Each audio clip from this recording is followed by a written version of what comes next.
The Leadership in Law podcast is powered by Law Marketing Zone. Transform your firm's digital presence with expert marketing solutions tailored exclusively for attorneys at lawmarketingzone.com. Welcome to the Leadership in Law podcast with host Marilyn Jenkins. Cut through the noise, get actionable insights and inspiring stories delivered straight to your ears. Your ultimate podcast for navigating the ever-changing world of law firm ownership.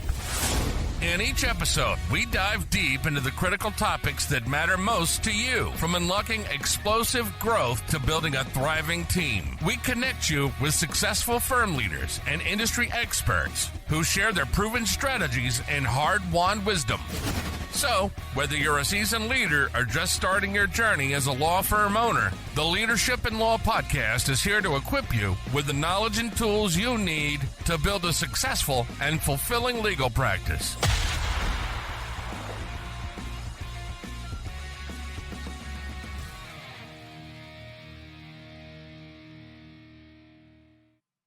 Welcome to another episode of the Leadership in Law podcast. I'm your host, Marilyn Jenkins.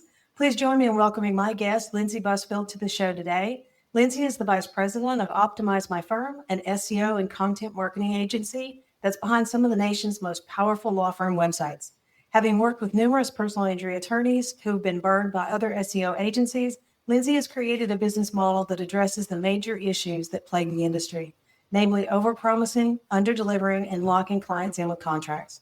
Additionally, Lindsey is the host of the Personal Injury Marketing Minute podcast that dives into marketing, business development, and interesting cases in the personal injury world. She's also the proud mom of 2 girls, and will talk your ear off about pickleball if given the chance.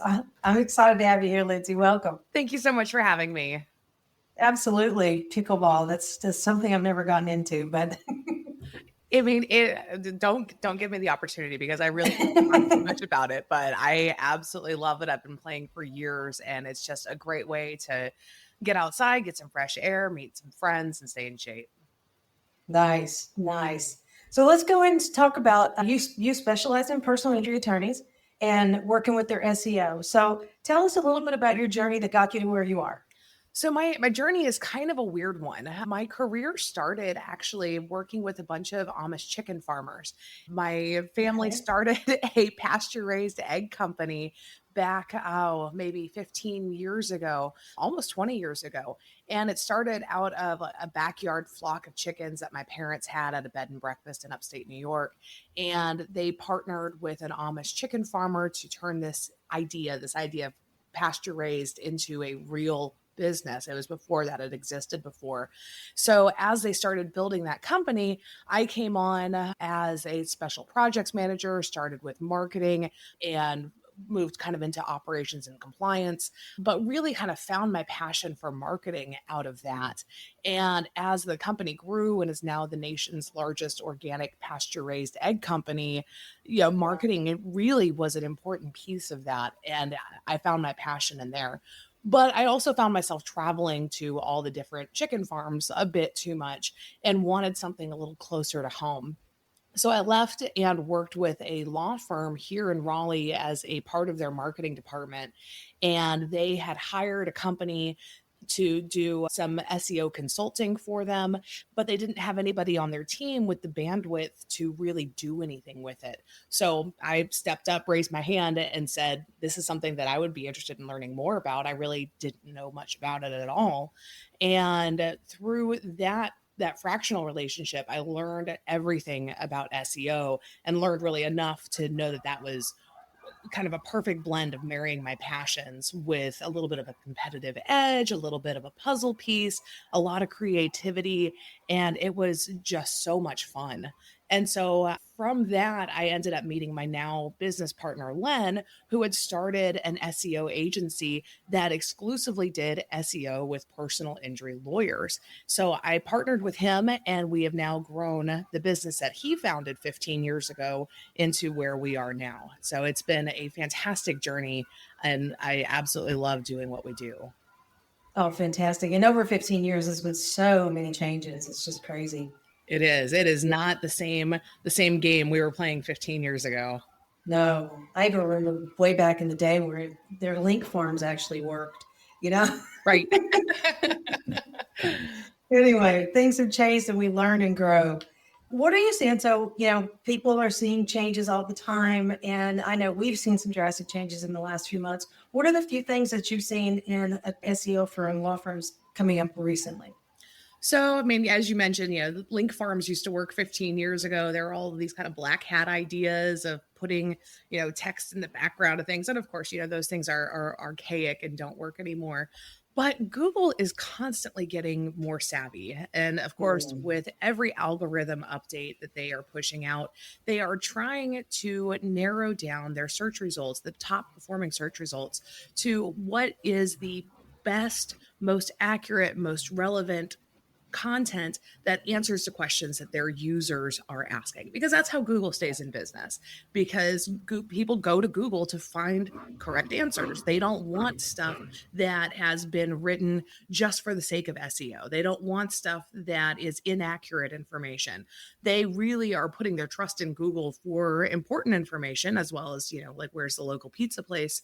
But Google is really trying to find ways with their algorithm updates to make sure that every answer they're providing is the best, so that people don't start using another search engine and buying using ads on another platform. So with every algorithm, that's what Google is after. And of course, one of the big things that Google has been working towards is this AI feature on their search results. And I think that's the big question that's on everybody's mind is, how do I get onto AI? How accurate is AI? And how can I optimize my website so that Google is pulling from my content and displaying my website's name next to the AI answer? So that's probably the biggest update that's happened over the past few months. Okay. Yeah, I've noticed that. And we, talking about how I'm giving the what you're looking for, we call it the 0-click search. Whenever, and what I really love about it, you ask a question, that there's a YouTube video that answers it. They give you a timestamp before the answer is. So, but they've been doing that for a long time. But I have noticed this more and more. Almost everything you look up has an AI solution at the very top. And I haven't really done an extensive research to see if any of it's hallucinations or if it's real. But it's just, you got to look at what's happening. But optimizing for the AI search, I think, is important as well. So, speaking of importance of SEO, how is it that important for small law firms? For small law firms, it's just as important as it is for large law firms. It all comes down to the content that's on your website. So as a small law firm, if you're competing in an industry with a bunch of other law firms, my recommendation is always to really focus your attention onto one segment of your practice. So if you are a personal injury lawyer and you are involved in the bike community, for example, then I would recommend focusing your SEO efforts onto, ranking well for bike related terms and really niching down into that. And by doing that and building out content and getting links for that content, you have a better shot of both showing up more highly on the search results page for bike related terms, but also as you do that, you position yourself better to show up in the AI search results and have Google draw from the information that you're publishing on your website. Excellent. Yeah, I absolutely agree on the niching down. It's just, if you're going to market to one thing, and you can do other things, but be the expert and the top of the search engines for that one thing. Absolutely. Yeah. And so I've recently talked to a few attorneys that are in extremely saturated markets. I mean, where some of the Morgans are, right? And they're thriving. So how do you suggest using SEO or whatever type of marketing or content to compete in those markets? That is a great question, and one that we hear all the time, because the Morgan and Morgans do tend to take over, and they have millions of dollars that they're spending every month in these markets. And I'll be honest, SEO is not always the right answer for a small law firm that's competing in one of these giant cities. we honestly turn away more clients than we accept in some of these more saturated cities if somebody doesn't have the right positioning to be competitive in that market. And in those cases, what I recommend is more of a strong grassroots approach. Again, if you are in, one of these Chicagos, or you're in a Los Angeles and you're a motorcycle rider, then get involved in that community, make yourself an advocate for that community, and send out team members in that community and really show that you care. And even if you aren't a rider or you're not a cyclist, showing your community that you have a genuine care for them is going to set you apart from these giants who are, these giant settlement mills. So position yourself within your community as an advocate is one way to do it. Another thing to do is to use platforms like YouTube that haven't been completely dominated by other law firms. So making videos that are relevant for your community, that are relevant for different niches within your practice, and answering questions that somebody not on a national level would ask, but somebody, let's say in Englewood, Colorado would ask, what happens if I'm a cyclist and I'm injured in front of, Colfax Avenue in Englewood, really honing down on your geographic market and attracting your specific prospective clients. Awesome. Yes. So, and again, what is your opinion of like local events? I mean, you talk about like motorcycle, if you're focusing on motorcycle, I do know that they have not necessarily rallies, but get-togethers. If you're involved in the community, it's a very good way of, even if you're not a biker, you can at least meet your prospective clients. Well, and the motorcycle sector in particular is amazing because these guys and gals are so active in their communities and honestly have some of the biggest hearts. And yes, they have rallies, they have events. A lot of times they're charity events. So they are so much fun to get involved with. I remember when I was growing up, there was a Toys for Tots style event that a bunch of the motorcyclists in Denver would put on, and they would meet over at Aspen Grove, and they would all bring tons of teddy bears and toys, and they would load up their bikes and take down the street and have Santa riding a Harley in the front, and they would all ride their bikes down to the children's hospital. Wow. And these events are taking place everywhere, and I love it. And so this is a great community to get involved with, to volunteer with, to sponsor their events, and just wonderful people to advocate for. And so as you do sponsor their events, a lot of times you're able to get a link back to your website. So for SEO, that's something that is powerful for you, but also just to build those relationships. Yeah, no, exactly. And every biker knows someone who's had an accident or has had one. So it's always a good network to get into. But again, it comes down to the niching down and working your market. I love that. Yeah. And even though most attorneys work obviously statewide, they focus on the local area. And it's, so get involved in your community, especially if you're small, be that one that stands out differently. Yeah, exactly. And that's where, we talked about niching down. So let's talk a little bit about the Google Business Profile, which is one of my favorite topics. What are you seeing is happening now? We've noticed that there's been across the network over in about the last week or two, updates on services and stuff like that are causing a lot of issues with having to be re-verified. Are you seeing anything happening in the market there? Anything good or bad? Yes. So both across the board.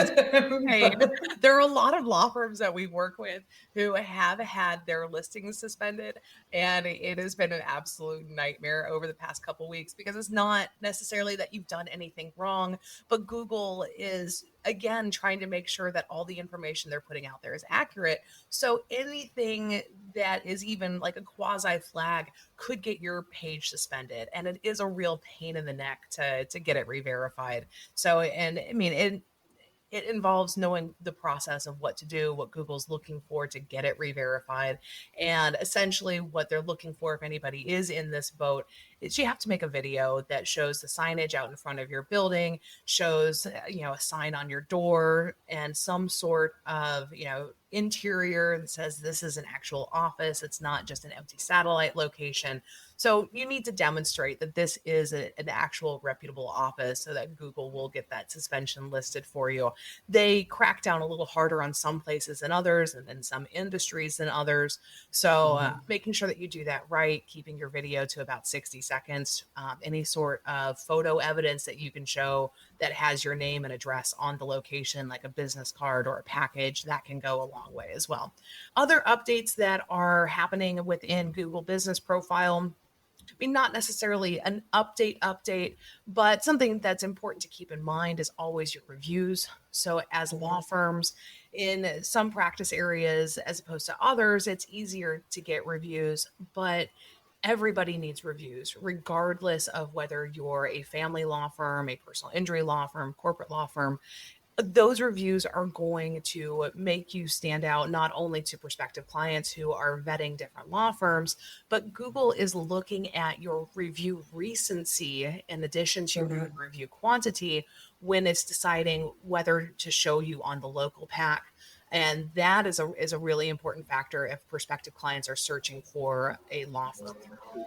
So your proximity to your users as well as your review recency are two of the biggest factors that Google's looking for if they're deciding to show your firm in that local pack, that map area that so many law firms are fighting against each other to be on.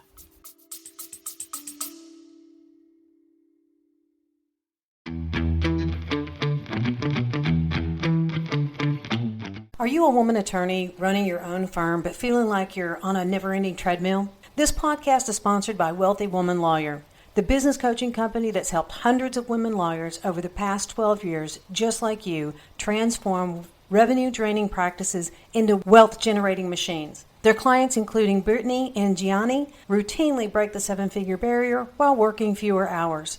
The difference? A systematic approach that builds a firm that works for you, not the other way around. Ready for a practice that funds your dream lifestyle and gives you time to enjoy it? Visit wealthywomanlawyer.com today.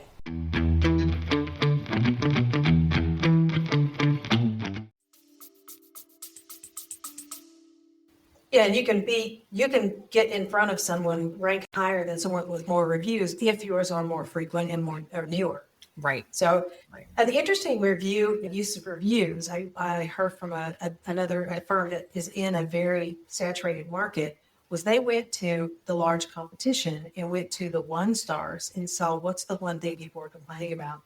And they made sure to start their firm addressing those issues. Because when those people are unhappy and walk away for whatever reason and just choose not to use that firm, they're still looking for someone. Right. So they're going to go right back and look. So I thought that was back in the day, we called it guerrilla marketing style, to beat the person who's taken the market by doing the one thing they don't do well. That's a really interesting perspective. Like it's a very interesting technique. And I'm sure that, that can lead to a handful of great clients as well as that probably a handful of interesting calls where, they didn't really have a case that was viable, but there is some low hanging fruit there that can at least be engaged with, as well as, getting an understanding for some of the trouble spots within the legal industry as a service. So, I mean, the complaints that we hear across the board from people's reviews are usually lack of communication or a law firm not being willing to take on a case. And so you can either, help out with a case that somebody either didn't have the bandwidth for or provide better communication and just better service in general, then you can make yourself stand apart and get some of that low-hanging fruit. Sure. And this one particular case, that the running theme through the 1-stars was lack of customer service. Yeah. And it's unfortunately, whenever you get to a certain size, sometimes that goes by the wayside. So, and I think is those of us that are smaller than the big guns, can make a point of doing that, having good customer service, those conversations. Well, and customer service as well as intake, because a lot of times those prospective clients are lost right during that intake process. And we see it so many times where we can, get somebody's website to rank, we can get their phone to ring, and then intake just drops the ball because they aren't showing empathy, or they don't have the right information for a prospective client, or they've hired out to a virtual service that isn't providing the right information, or isn't sending along the information in a timely manner where the lawyer is able to get in touch with the prospective client. So making sure that your intake team is well coached, well staffed, and responsive in an appropriate way is a huge piece of that puzzle. And following up, that is by far the first and most important thing. And, we can set all the expectations in place that we want, but if you guys are listening and you're not following up with your leads more than once, I mean, I've asked clients, they're complaining that, none of these leads are closing. Well, how often are you reaching out? Well, I send everyone a text. Yeah. A text. That is not enough. No. Think about your day and it gets interrupted. Some spilled milk, as they say, life gets in the way, and you don't finish, calling that attorney or whatever. You don't take the call back, reach out. You've got to, I like to think of it as if someone's raised their hand and said, they're interested in your service, it's my duty to follow up with them until they let me know that they're no longer interested. Yes. So, yes. And that's makes a huge difference. I've got a client that closes 5 to 10 cases a week because if the lead is unqualified, she asks for referrals. I'm like, awesome. Absolutely. I mean, that's fantastic. You don't know where your next case is coming, but if your phone's ringing, it's a potential case. Right. And if they haven't said yes or no yet, they haven't given you an answer. So it is still a maybe. And there is money in the maybes. That's right. That's right. So when you're doing your SEO strategy, you're obviously working with your Google business profile and the website. And tell me about your content strategy. What you do for your clients in that side? Yeah. So our content is probably about 80% of what we do behind our SEO strategy. And having the right content on your website is so important. And we talk to a lot of law firms and we're like, well, what kind of content do you have on your site? And they're like, oh, well, we make blogs, like what to do after a car accident. And like, that just kind of makes my skin crawl. So everybody has that one. Everybody has that one, and nobody's going to read it. And no, but it's a warm fuzzy that people have on their site because they feel like they need to have it on there. But when it comes to content strategy, the way that we do it for true SEO is we look at all of the different practice areas on the site. And so let's say you're a personal injury firm, because that's who we work with. We make sure that you have in-depth content for what are called the parent pages. So your car accident page, bike accident, motorcycle accident, dog bite, slip and falls. So we make sure that each of those pages are built out with a lot of really robust information that answers questions that somebody on a high level might be asking when they are searching for an attorney. From there, we take a more granular approach. That way you are able to show up for more varied types of keywords. For example, let's say we have your car accident section of your website. So we have your car accident attorney, all that great information. Then we create sections that are kind of subcategories of that. So, car accidents at intersections, car accidents caused by failure to yield, car accident injuries, like the most common types of car accident injuries. And we make all of those geographically relevant. So they're actually showing up for the city that you're targeting. So we build out that type of content hierarchy for each accident type within a personal injury firm.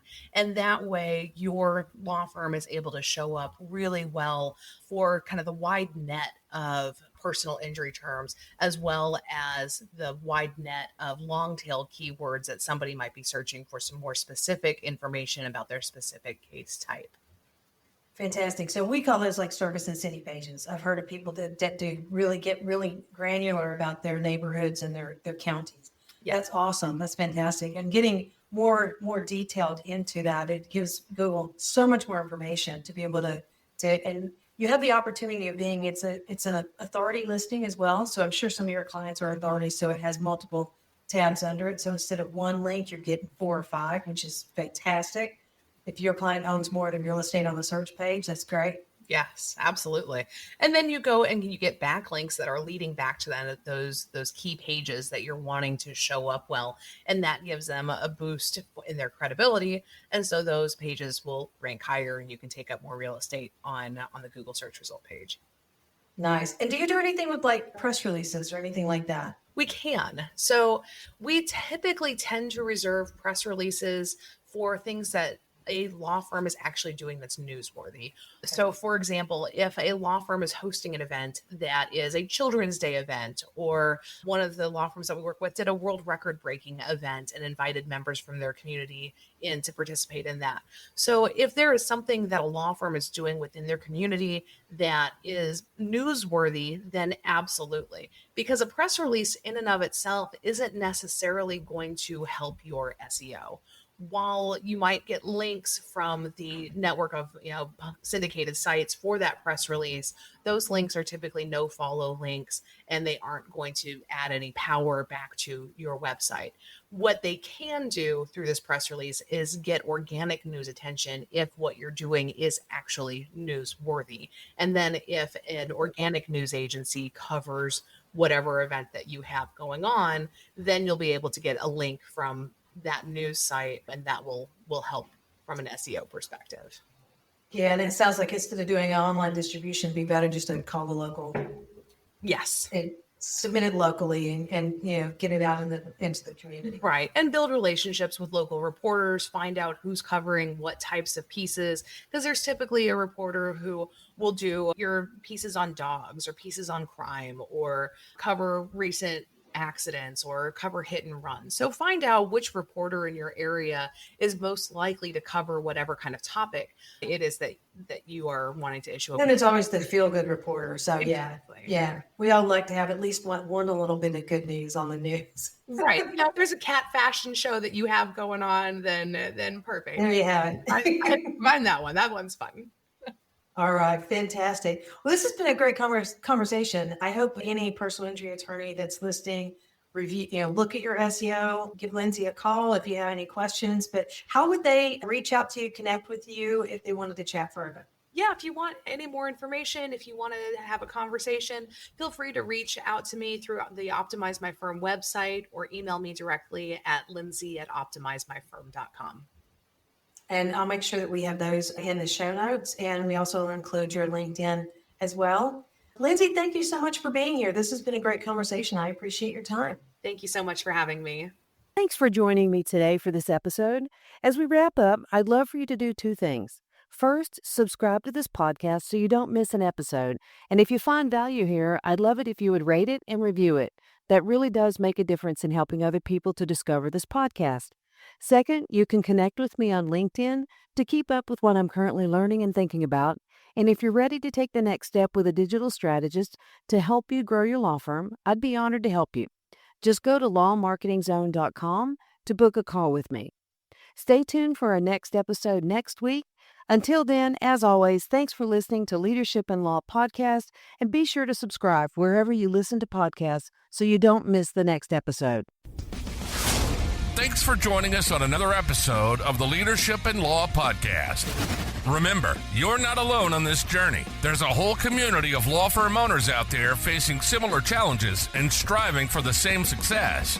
Head over to our website at lawmarketingzone.com. From there, connect with other listeners, access valuable resources, and stay up to date on the latest episodes. Don't forget to subscribe and leave us a review on your favorite podcast platform. Until next time, keep leading with vision and keep growing your firm.